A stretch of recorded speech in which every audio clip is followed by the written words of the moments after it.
Et salut à tous, c'est Ricola et bienvenue pour une nouvelle vidéo d'après-film. On sort à peine de la salle de Kong School Island, donc le film encore sur King Kong, une fois de plus. Nouveau film où on voit des créatures, un gros singe et de gros combats avec une caméra plutôt assez éloignée des fois. Donc je dis bravo.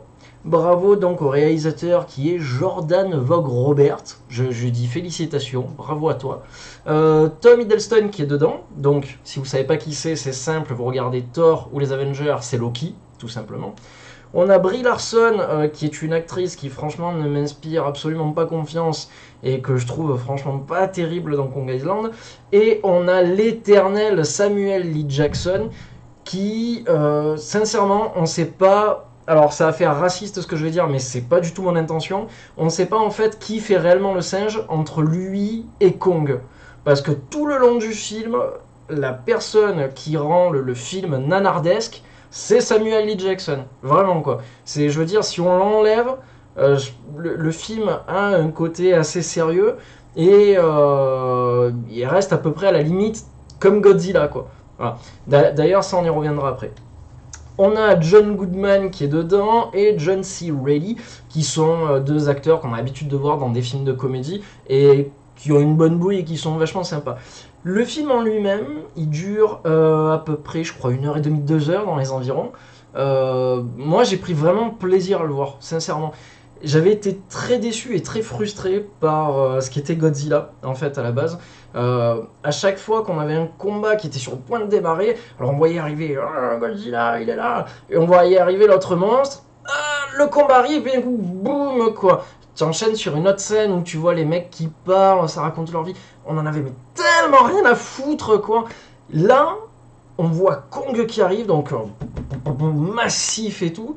Et de l'autre côté, la grosse créature, tu dis oh putain, allez, ça va encore couper, on va encore voir les mecs partir en expédition. Et non, quoi, si on a vraiment les gros combats, ça s'enchaîne, on a des gros coups qui partent, les créatures qui sont balancées contre les falaises et tout. Enfin bref, j'en parle, mais j'ai encore toutes ces images qui me reviennent en tête. J'ai trouvé ça mais spectaculaire, vraiment quoi. Visuellement, en plus en 3D, on s'en prend mais vraiment plein la gueule. Il y a beaucoup de références aussi aux jeux vidéo. Il y a des militaires qui ont des casques, enfin des pilotes d'hélicoptères qui ont des casques qui représentent les couleurs de Boba Fett. On a quoi? On a le personnage principal, du moins le héros. Je trouve qu'il ressemble beaucoup à Nathan Drake. Il est habillé pareil, donc comme le mec de Uncharted. Plus peut-être dans le dernier, puisqu'il a le sort de t-shirt, là, le haut bleu. Enfin bref, on dirait vraiment Nathan Drake. Il y a plein de subtilités comme ça qui sont dans le film, plein de clins d'œil au monde du jeu vidéo.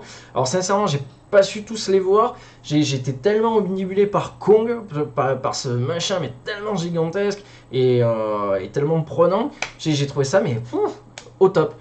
Et c'est ce que je racontais tout à l'heure, je discutais un peu du film, et je me disais, mais c'est dingue par rapport à un Jurassic World, par exemple, où on voit l'hélicoptère qui arrive au-dessus de l'île, et on a juste une musique de merde qui se met en même temps.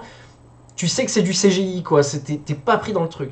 Là, c'est complètement différent, du début à la fin, t'as vraiment l'impression d'arriver sur une nouvelle île.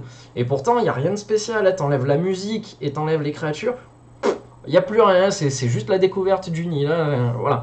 Mais là, franchement, quoi, j'ai trouvé ça spectaculaire. La musique est bien choisie, déjà de 1.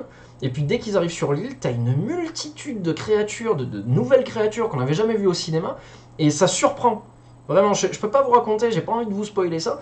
Mais y a des créatures, j'aurais jamais pensé inventer ça, quoi. Même dans une partie de jeu de rôle, ça me serait jamais venu à l'esprit, quoi.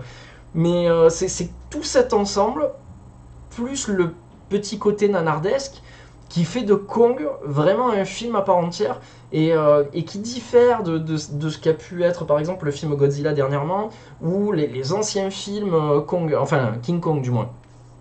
Pareil, la relation avec la fille, la sublime blonde ou King Kong, enfin ils tombent pas amoureux, mais je sais pas, il y a une sorte de relation bizarre, on va dire bizarre, c'est ça le terme, qui se crée. On ne sait pas pourquoi d'ailleurs, mais alors, on ne sait pas s'il est excité, s'il la prend pour sa mère. Alors j'ai une théorie, mais je la balancerai peut-être pas là. Je pense qu'il y a une relation en fait avec ses parents. Enfin, du moins dans Kong School Island, il y a une relation avec ses parents. C'est pour ça qu'il casse pas la figure aux acteurs principaux, quoi, on va dire. Euh, Au-delà de ça, ouais, donc du coup, cet élément-là est pas traité des masses. C'est plus mis de côté pour vraiment garder l'esprit action, combat de manche, bam bam bam. Mais c'était fou, fou, fou, fou. Il y a tous les éléments du décor, c'est pris, c'est jeté contre l'ennemi, enfin, waouh quoi, c'était vraiment très très très très fun quoi. Je dis bravo, vraiment bravo. Alors, ce qui est excellent dans l'histoire, c'est qu'il faut rester à la fin du générique. Rester, il y a une scène post-générique, enfin après, pardon, et du coup, elle est excellente. Elle est excellente parce qu'en fait, je peux pas vous le dire, je peux pas vous le dire, mais restez après la fin du film parce que c'est juste le feu quoi. Il y a vraiment rien à dire. Voilà. Donc en tout cas, c'était un petit après-film de Kong School Island. Et n'oubliez pas de vous abonner à la chaîne, de follow, etc., etc. À la prochaine.